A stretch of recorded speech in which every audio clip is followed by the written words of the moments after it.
अस्सलाम वालेकुम dear students. Mendel's law of segregation, इस लॉ को आपने याद कैसे रखना है, ये लॉ असल में क्या कह रहा है, किस बात को एक्सप्लेन करना चाह रहा है और इस लॉ की स्टेटमेंट को याद कैसे रखना है। ठीक है, ये बहुत चैलेंजिंग है मीन्स स्टेटमेंट को याद रखना, लेकिन मैं आपको सिर्फ दो लफ्ज़ देने वाला हूँ, दो वर्ड्स दूंगा जिसके ऊपर आपको पूरी की पूरी स्टेटमेंट याद हो जाएगी। तो स्टेटमेंट बाद में देखिए, पहले मैं आपको यह बता देता हूं कि this law of segregation, segregation का मतलब है अलैदगी। तो मेंडल्स ने लॉज दिए थे इनहेरिटेंस के ऊपर। अब उनमें से पहला एक लॉ है, वो है लॉ ऑफ सेग्रीगेशन है। कौन सा लॉ ऑफ सेग्रीगेशन? इसका मतलब कि इस लॉ में बात किस चीज़ की जाएगी? सेग्रीगेशन की बात की जाएगी। मेंडल्स ने इस लॉ को प्रूव करने के लिए एक क्रॉस सेलेक्ट किया था, जो कि लास्ट लेक्चर में डिस्कस कर लिया था, और वो क्रॉस है मोनोहाइब्रिड क्रॉस। मोनोहाइब्रिड क्रॉस एक ऐसा क्रॉस जिसमें हम सिर्फ एक ट्रेट को फॉलो करते हैं, उस क्रॉस को नाम देंगे मोनोहाइब्रिड क्रॉस का। और उसने इसके पाइसम सैटिवम के 7 ट्रेट्स उसने स्टडी की थी, लेकिन उसने अपने लॉ ऑफ सेग्रीगेशन को प्रूव करने के लिए सिर्फ एक ट्रेट को फॉलो किया है, एक ट्रेट फॉलो की है। अब वो ट्रेट कौन सी थी? दैट इज ट्रेट उसने सीड शेप। तो एक ट्रेट फॉलो किया अपने लॉ को प्रूव करने के लिए, और यहाँ पर मैंने एक ट्रेट लिखी है और वो ट्रेट है सीड शेप। सीड की दो शेप होती हैं, या तो राउंड होगी या फिर रिंकल्ड होगी। राउंड का मतलब बिल्कुल स्मूथ होगी, रिंकल्ड का मतलब झरीदार हो सकता है, जैसा कि यहाँ पे ये मैंने बनाया है। ठीक है, this is a wrinkled shape. Round बिल्कुल स्मूथ राउंड शेप आ जाएगा। अब राउंड क्या था? इस ट्रेट के अंदर, इस सीड की शेप के अंदर जो राउंड शेप है वो है डोमिनेंट है, और उसको एक अलील कंट्रोल कर रहा है। वो कौन सा है? आर है, कैपिटल आर है। देखें यहाँ पर सीड शेप क्या है? एक ट्रेट है, इस ट्रेट को कंट्रोल कर रहा है एक जीन, उस जीन का नेम है आर, और उस जीन की दो अल्टरनेटिव फॉर्म है, एक है कैपिटल आर, दूसरा है स्मॉल आर। जो कैपिटल आर है दैट रिप्रेजेंट्स द राउंड, और जो स्मॉल आर है वो रिप्रेजेंट कर रहा है रिंकल्ड को। और जो कैपिटल आर है वो क्या है? डोमिनेंट है। किसके ऊपर डोमिनेंट है? स्मॉल आर के ऊपर, और कंप्लीटली डोमिनेंट है। मेंडल्स के जितने भी लॉज थे उसमें जो रिलेशनशिप है वो कंप्लीट डोमिनेंस का रिलेशनशिप है। तो कैपिटल आर कंप्लीटली डोमिनेंट होगा स्मॉल आर पे, यानी कि round is dominant over the wrinkled. तो नेक्स्ट थर्ड पॉइंट उसने क्या किया? उसने ट्रू ब्रीडिंग वैरायटीज बना ली हैं, true breeding varieties of round and true breeding varieties of wrinkled. तो ट्रू ब्रीडिंग वैरायटीज एक ऐसी वैरायटीज जिसके जो होमोजाइगस, जिसकी जीनोटाइप क्या होती है? होमोजाइगस होती है, उसे हम कहेंगे ट्रू ब्रीडिंग वैरायटीज। चलिए बनाते हैं ट्रू ब्रीडिंग वैरायटीज। अब ट्रू ब्रीडिंग वैरायटीज बनानी है, और वो क्या होनी चाहिए? होमोजाइगस होनी चाहिए। उसकी जीनोटाइप होमोजाइगस का मतलब उसके जो दोनों अलील्स हैं वो क्या होने चाहिए? सेम होने चाहिए। क्या होंगे वो? सेम होंगे। सो यहाँ पे देखिए, अगर मैं राउंड की ट्रू ब्रीडिंग वैरायटीज बनाता हूँ तो राउंड को कौन सा अलील कंट्रोल कर रहा है? Capital are. It's means that कि मेरे पास दोनों जो राउंड की ट्रू ब्रीडिंग वैरायटीज है वो कैपिटल आर बन रही है, और इसके बाद जो रिंकल्ड की ट्रू ब्रीडिंग वैरायटीज है वो है small R and small R बन रही है। लेट्स सपोज फर्स्ट कीजिए, अब उसके पास था एक साइड पे थे राउंड सीडेड प्लांट। पाइजम सैटिवम के राइट साइड पे, मेरी राइट साइड पे कौन से प्लांट है? पाइजम सैटिवम के ऐसे प्लांट मौजूद हैं जो सीड प्रोड्यूस कर रहे हैं, राउंड सीड प्रोड्यूस कर रहे हैं, और उनके अंदर वैरायटीज कौन सी है? जीनोटाइप क्या है उनकी? होमोजाइगस, यानी कि कैपिटल आर और कैपिटल आर। और मेरे लेफ्ट साइड पर ऐसे सीड मौजूद हैं, ऐसे पाइजम सैटिवम के प्लांट्स हैं जिनके सीड क्या है? रिंकल्ड है, और मेरे पास ये भी ट्रू ब्रीडिंग वैरायटीज हैं, small R and small R. उसने F1 क्रॉस में क्या किया? उसने parental generation, these are the parental generation, और पेरेंटल जनरेशंस का क्रॉस करवाया। पेरेंटल जनरेशन का क्रॉस कैसे करवाया? उसने F1 क्रॉस के अंदर जो डोमिनेंट राउंड सीडेड होमोजाइगस था उसका क्रॉस करवाया रिसेसिव होमोजाइगस रिंकल्ड के साथ। तो पहला पॉइंट देखिए, फर्स्ट पॉइंट यहाँ पर। अब स्टेटमेंट की तरफ आ जाइए। स्टेटमेंट यहाँ पे लिखा गया, टू को एग्जिस्टिंग अलील्स, दो अलील्स जो कि इकट्ठे पाए जा रहे हैं, और वो क्या कर रहे हैं? वो एक ट्रेट को कंट्रोल करते हैं। देखिए जरा, एक अलील, दो अलील्स जो कि इकट्ठे पाए जा रहे हैं, और ये क्या कंट्रोल कर रहे हैं? ये एक ट्रेड को कंट्रोल कर रहे हैं। यहां पर ये देखिए कैपिटल आर कौन सी ट्रेड को कंट्रोल कर रहा है? ये सीड की शेप को कंट्रोल कर रहा है, और सीड की शेप में कौन सी शेप को कंट्रोल कर रहा है? राउंड शेप को। दो अलील्स जो कि इकट्ठे पाए जा रहे हैं और वो एक ट्रेड को कंट्रोल करते हैं। पहली लाइन, सेग्रीगेट का मतलब अलहदा हो जाएंगे एक दूसरे से जब क्या बनेंगे, गैमेट फॉर्मेशन होगी। सो जब गैमेट फॉर्मेशन होगी, गैमेट फॉर्मेशन के दौरान मियोसिस होगी। जब मियोसिस होगी तो मियोसिस के दौरान क्या होगा कि ये दोनों एलील्स एक दूसरे से अलहदा हो जाएंगे। यानी कि ये मैं गैमेट बना रहा हूँ, अब यहाँ पर जितने भी गैमेट्स बनेंगे वो कैपिटल आर वाले बनेंगे। क्यों बनेंगे? बिकॉज यहाँ पर दोनों जो एलील्स हैं वो कैपिटल आर हैं, और इधर गैमेट सारे बनेंगे स्मॉल आर बने, बिकॉज दोनों जो एलील्स हैं वो स्मॉल आर हैं। तो सेम देखिए, टू को existing alleles for each trait, दो एलील्स जो कि इकट्ठे पाए जा रहे हैं और एक ट्रेट को कंट्रोल करते हैं, वो अलहदा हो रहे हैं मियोसिस के दौरान या फिर गैमेट फॉर्मेशन के दौरान।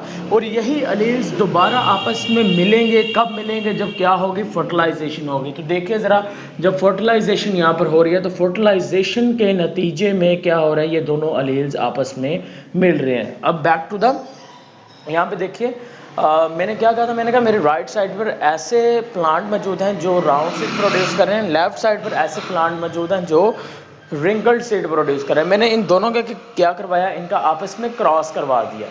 क्या किया मैंने, इन दोनों का आपस में क्रॉस करवा दिया। जब क्रॉस करवाया तो उसके नतीजे में मेरे पास जो प्लांट प्रोड्यूस हुए हैं, जो मेरे पास नए ऑफ स्प्रिंग बनेंगे, वो सारे के सारे, उनके अंदर जीनोटाइप क्या थी, उनकी जीनोटाइप थी कैपिटल आर। इधर से आया, उसने फर्टिलाइज किया स्मॉल आर को, तो मेरे पास ऑफ स्प्रिंग बना कैपिटल आर और स्मॉल आर वाला। मेरे पास क्या बन चुके हैं, ऑफ स्प्रिंग बन चुके हैं। तो जीनोटाइप क्या है, F1 क्रॉस के जीनोटाइप मेरे पास आ चुकी है capital R and small are.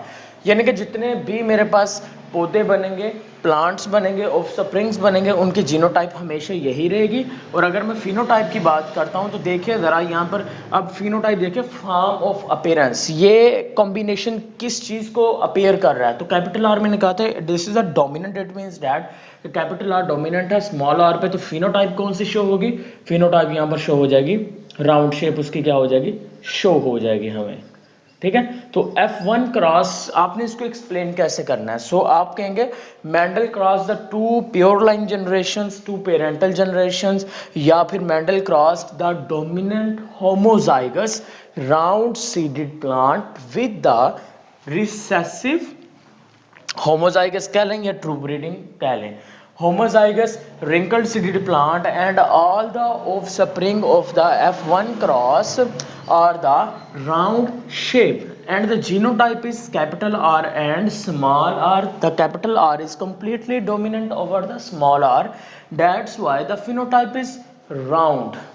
Next one, next हुआ F2 क्रॉस। F2 क्रॉस में भी स्टेटमेंट को देखिए, क्या ये स्टेटमेंट अब प्रूफ हो रही है। देखिए क्या वाकई में ऐसा हो रहा है, दो अलील्स जो कि इकट्ठे पाए जा रहे हैं एक जानदार के अंदर। ये देखें, दो अलील्स जो कि इकट्ठे पाए जा रहे हैं। अब एक कौन सा वो जानदार है, कौन सा इंडिविजुअल है, वो है पाइजम सैटिवम का। क्या कंट्रोल कर रहे हैं, एक ट्रेड को कंट्रोल कर रहे हैं। वो क्या होंगे, वो अलहदा होंगे कब, जब गैमेट फॉर्मेशन होगी, और मिलेंगे आपस में अलील्स जब फर्टिलाइजेशन होगी। तो दो पॉइंट्स आ गए कि अलील्स जो कि किसी खसूसियत को कंट्रोल करते हैं किसी जानदार के अंदर, वो अलहदा होंगे जब गैमेट बनेंगे। पहला लफ्ज कौन सा आ गया, गैमेट, और दूसरा आ गया फर्टिलाइजेशन। तो गैमेट और फर्टिलाइजेशन याद रखनी है सिर्फ, यानी कि अलील्स जो कि इकट्ठे पाए जा रहे हैं और वो एक ट्रेड को कंट्रोल कर रहे हैं, वो अलहदा होंगे गैमेट फॉर्मेशन के दौरान, वो आपस में मिलेंगे फर्टिलाइजेशन के दौरान। चलिए जी, नेक्स्ट आप F2 क्रॉस में देखते हैं क्या वाकई में F2 क्रॉस में भी हो रहा है। देखिए जरा अगेन, दो अलील्स है, एक है कैपिटल दूसरा स्मॉल, लेकिन दो अलील्स तो है ना, तो दो अलील्स इकट्ठे पाए जा रहे हैं। अब ये कौन सी ट्रेट को कंट्रोल कर रहे हैं, ये कंट्रोल कर रहे हैं सीड की शेप को कंट्रोल करते हैं। तो ट्रेट कौन सी है, सीड शेप। ये क्या होंगे, पहली आपके पास जो लाइन है वो अब भी क्लियर हो रही है। सेकंड देखिए, segregate from each other during meiosis. तो गैमेट फॉर्मेशन या मियोसिस, तो जब गैमेट फॉर्मेशन होगी तो यहाँ पर गैमेट आधे 50% जो गैमेट बनेंगे वो आपके पास बनेंगे कैपिटल आर वाले, 50% बनेंगे कैपिटल आर वाले गैमेट बनेंगे, 50% गैमेट बन जाएंगे स्मॉल आर वाले। ठीक है, 50% कैपिटल आर वाले, 50% स्मॉल आर वाले। इधर देखिए, इधर क्या होने वाला है, इधर भी सेम 50% गैमेट बनेंगे कैपिटल आर वाले, 50% बनेंगे स्मॉल आर वाले। अब देखिए जरा क्रॉस, अब अगर इस कैपिटल आर ने जाके फर्टिलाइज कर दिया इस कैपिटल आर को, फिर क्या बनेगा, अगर इस कैपिटल आर ने फर्टिलाइज कर दिया स्मॉल आर को, देन क्या प्रोड्यूस होगा। अगर स्मॉल आर ने जाके फर्टिलाइज कर दिया कैपिटल आर को, या स्मॉल आर ने जाके फर्टिलाइज किया आर को, देन क्या प्रोड्यूस होने वाला है। तो अगर कैपिटल आर ने बच्चे फर्टिलाइज किया कैपिटल आर को, तो आपके पास कुछ इस तरह से प्रोड्यूस हो जाएगा, कैपिटल आर बन जाएगा। और अगर कैपिटल आर ने स्मॉल आर को फर्टिलाइज कर दिया, देन आपके पास बनेगा कैपिटल आर स्मॉल आर। और अगर स्मॉल आर ने कैपिटल आर को किया, देन आपके पास बनेगा कैपिटल आर स्मॉल आर। और अगर लास्ट में देखिए, अगर स्मॉल आर ने स्मॉल आर को फर्टिलाइज किया, देन आपके पास बन जाएगा स्मॉल आर बन जाएगा। ठीक है, इसको एक सिंपल टर्म देख लें। यहाँ पर एक स्क्वायर बना लेते हैं जिसे यूनिट स्क्वायर का नाम दिया जाता है। मैथमेटिक्स में इसको इस्तेमाल किया जाएगा ज़्यादातर।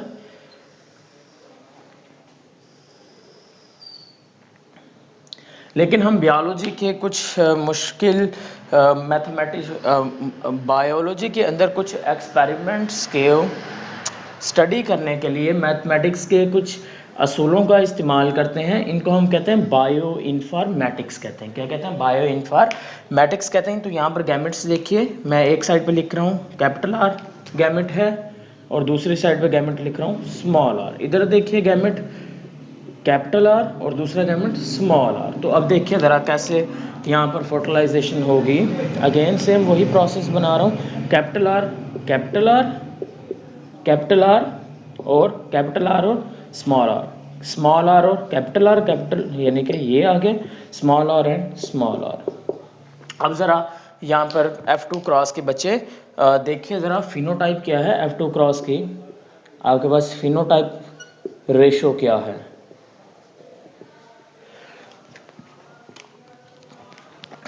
फिनोटाइप रेशो आपके पास क्या आ रही है, देखिए ज़रा।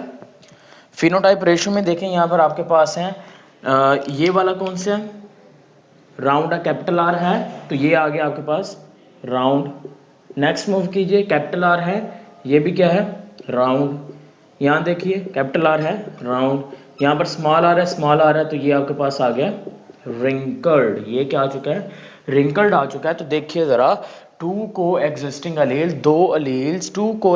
अलील for each trait segregate from each other during gamete formation and alleles unite again at the random fertilization. देखें, अलील इकट्ठे पाए जा रहे थे, क्या कंट्रोल कर रहे थे? ट्रेड को कंट्रोल कर रहे थे। एक जानदार के अंदर ट्रेड कौन सी थी? सीड शेप जानदार कौन सा था? पाइजम सेटिवम। अलहदा कब हुए? जब गैमेट फॉर्मेशन हुई। मिले आपस में कब? जब फर्टिलाइजेशन हुई। तो ये देखें, फर्टिलाइजेशन के बाद जब ऑफस्प्रिंग बने तो उनमें ये मिले हैं आपस में। ठीक है, तो ये आपके पास फिनोटाइप रेशियो के आगे फिनोटाइप रेशियो राउंड और रिंकल्ड के लिखे यहाँ पर, आर से राउंड, डब्ल्यू से रिंकल्ड। तो राउंड 3 बने हैं और रिंकल्ड आपके पास बने हैं 1 बना है। नेक्स्ट अब देखिए जरा, इसकी भी जीनोटाइप रेशियो देखें क्या बन रही है। जीनोटाइप रेशियो देखें, चलें जी मूव करें जरा। होमोजाइगस राउंड देखिए कितने हैं, और देन देखिए हेट्रोजाइगस राउंड, और फिर देखिए इसमें रिंकल्ड वाले। चलें जी, होमोजाइगस का मतलब दोनों वाले सेम होंगे। तो ये देखिए, ये राउंड तो है, इसमें दोनों वाले सेम है। तो कितने हैं? कैपिटल आर वाले सिर्फ होमोजाइगस राउंड 1 है। यहाँ पे देखिए हेट्रोजाइगस राउंड आ गया आपके पास 2 आ गए, और रिंकल्ड कितनी है आपके पास 1। तो आपके पास जो फिनोटाइप रेशियो है that is 3:1 and the genotype ratio is 1:1। Then क्या किया गया? देन F3 क्रॉस भी करवाया गया कि F2 क्रॉस के ऑफस्प्रिंग का आपस में सेल्फ क्रॉस करवाया गया, जिसे हम नाम देंगे F3 क्रॉस का। अब F3 क्रॉस में जब करवाया गया तो देन पता चला, F3 क्रॉस करवाया गया तो क्या पता चला कि जो F2 क्रॉस के जो 1/3 थे राउंड, F3 क्रॉस के 1/3 राउंड। F3 क्रॉस में टोटल राउंड कितने हैं? F2 क्रॉस के ऑफस्प्रिंग में टोटल राउंड देखिए कितने हैं? 1, 2 एंड 3। तो F2 क्रॉस के जो ऑफस्प्रिंग है उसमें 3 राउंड है। अब 3 राउंड में से जो एक राउंड था F2 क्लास के ऑफस्प्रिंग का, वो प्रोड्यूस कर रहा था सिर्फ राउंड। वो क्या प्रोड्यूस कर रहा था, सिर्फ राउंड प्रोड्यूस कर रहा था। देखिए क्यों कर रहा था, बिकॉज यहाँ पर दोनों एलील्स क्या थे, सेम थे। जैसा कि यहाँ देखिए दोनों एलील्स क्या थे, सेम थे, तो ऑलवेज राउंड आएंगे। अब 2/3 जो राउंड थे, 2/3 राउंड देखिए जरा, ये वाले 2 राउंड, कितने में से राउंड, 3 राउंड टोटल थे, 1 2 3 राउंड टोटल थे, उसमें से कितने राउंड, 2 राउंड। अब 2 राउंड कौन से थे, एक ये वाला हेटेरोजाइगस राउंड, एक ये वाला हेटेरोजाइगस राउंड। ये हेटेरोजाइगस राउंड क्या कर रहे थे, ये सेम हूबहू रेशो दे रहे थे F2 क्रॉस की।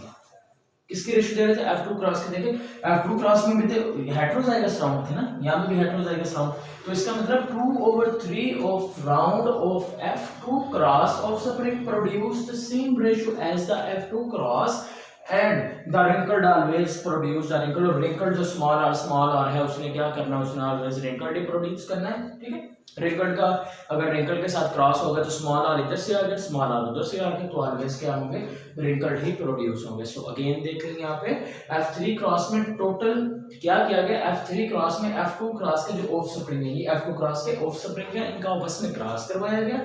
देन क्या हुआ, देन पता चला कि F3 क्रॉस में F2 क्रॉस के जो राउंड है, F2 क्रॉस के 3 राउंड है, उन 3 राउंड में से जो एक राउंड था वो हमेशा राउंड दे रहा था। क्यों, क्योंकि उसके दोनों एलील सेम थे, लेकिन जो 2/3 राउंड थे, 2 टोटल थे 3 में से जो 2 राउंड है वो क्या प्रोड्यूस कर रहे थे, वो राउंड भी दे रहे थे, वो रिंकल्ड भी दे रहे थे, क्योंकि उसके आधे गैमेट कैपिटल आर वाले होते थे, आधे गैमेट स्मॉल आर वाले होते थे। जस्ट लाइक हियर, जैसे F2 क्रॉस में था, आधे गैमेट कैपिटल आर वाले, आधे गैमेट स्मॉल आर वाले, और जो रिंकल्ड थे उसने ऑलवेज रिंकल्ड ही प्रोड्यूस करना। So this is your law of segregation. Again statement, 2 चीजें याद रखनी है, एलील्स जो कि किसी जानदार के अंदर इकट्ठे पाए जा रहे हैं और एक ट्रेड को कंट्रोल करते हैं, वो अलहदा हो रहे हैं कब, गैमेट फॉर्मेशन के दौरान, वो आपस में मिल रहे हैं जब फर्टिलाइजेशन हो रही है।